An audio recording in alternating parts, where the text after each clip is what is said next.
La rétrospective David Hockney 25 à la Fondation Louis Vuitton, c'est l'apogée pour la star de la peinture contemporaine, le peintre vivant le plus coté au monde. 400 de ses œuvres sont réunies et retracent les 25 dernières années de sa production. Il a 87 ans et cette exposition est l'occasion d'observer la cohérence de son œuvre.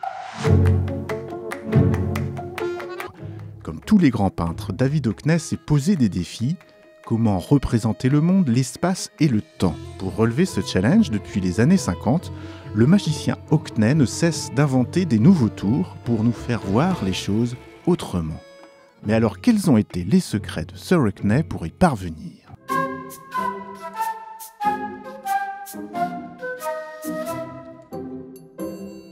David Hockney est avant tout un peintre libre. Son succès est d'abord lié aux années 60, avec le démarrage du pop art en Angleterre. Alors que les critiques du moment prônent l'avènement de la peinture abstraite, l'art conceptuel et minimaliste, le peintre choisit pourtant de rester dans la figuration. Car c'est plus fort que lui, le dessin est au cœur de sa pratique. Ses crayons toujours à portée de main, David Hockney dessine du matin au soir.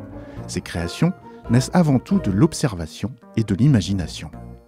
Il peint ses proches, les lieux où il vit, la campagne de son lieu de naissance, le Yorkshire en Angleterre, jusqu'aux rues de Los Angeles, sa ville d'adoption.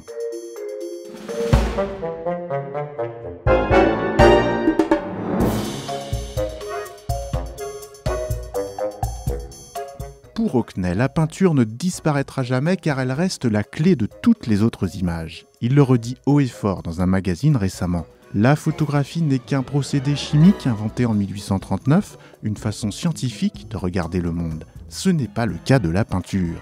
David Hockney refuse donc toute recherche de réalisme pour privilégier l'expressivité. Sa vision bien à lui d'illuminer le réel. Dessin, peinture à l'huile, aquarelle, acrylique, très tôt il excelle dans toutes les techniques, mais cela ne va pas l'empêcher d'expérimenter au fil de son existence toutes les nouvelles technologies qui s'offrent à lui. Le Polaroid au début, puis la photocopieuse, pour se lancer dans des photocollages inventifs comme ces 800 clichés pris sur une autoroute dans le désert de Mojave. Observer le réel pour mieux le déconstruire. Jouant avec la perspective, il s'amuse à multiplier les points de vue à la manière des peintres cubistes.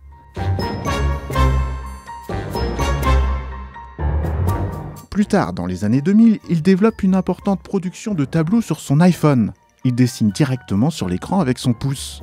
Puis en 2010 sur l'iPad, qu'il contribue même à améliorer. Des pinceaux numériques au rendu raffiné ont ainsi été créés spécialement pour lui.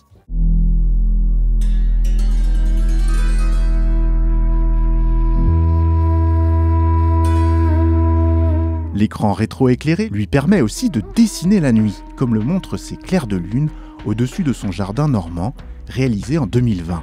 Les peintures numériques exposées ici sont imprimées sur papier, puis montées sur des tableaux en aluminium.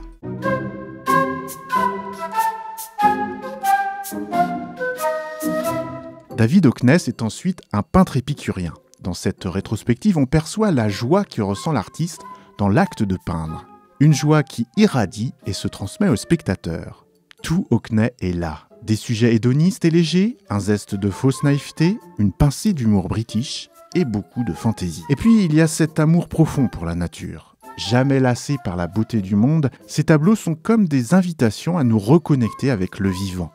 En 2019, il s'installe dans le Pays d'Auge en Normandie et se lance dans une série de toiles glorifiant le printemps.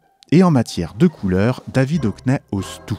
Comme Van Gogh, il a rompu avec la peinture sombre de ses débuts, qui était peut-être liée au paysage de son enfance en Angleterre. C'est lors de son installation en Californie que le feu d'artifice éclate. Bleu électrique, rouge vif, vert pomme, jaune d'or. David Hockney provoque des chocs de couleurs à la manière du fauvisme.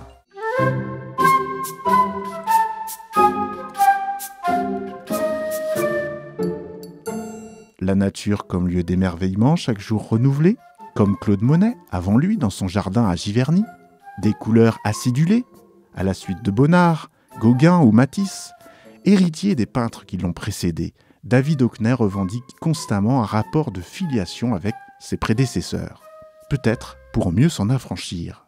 Voilà pourquoi l'expo restitue ici son Great Wall, les reproductions des plus grands chefs-d'œuvre de l'histoire de la peinture, punaisés sur les murs de son atelier.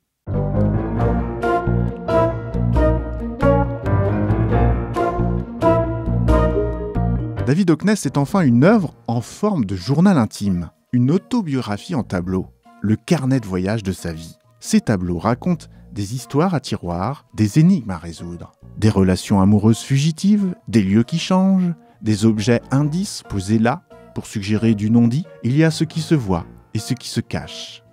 Au spectateur de faire tourner la caméra de son cinéma. Tout Hockney est là. À la sortie de l'expo, on retrouve David Hockney filmé sur un écran en grandeur nature, comme si on était chez lui. Sans aucun doute, si ces images avaient été tournées en direct, c'est bien dans son atelier qu'on aurait retrouvé le peintre de 87 ans, travailleur acharné, le pinceau en main. C'est bien ce que je compte faire, continuer jusqu'à ce qu'à mon tour, je disparaisse, confie-t-il.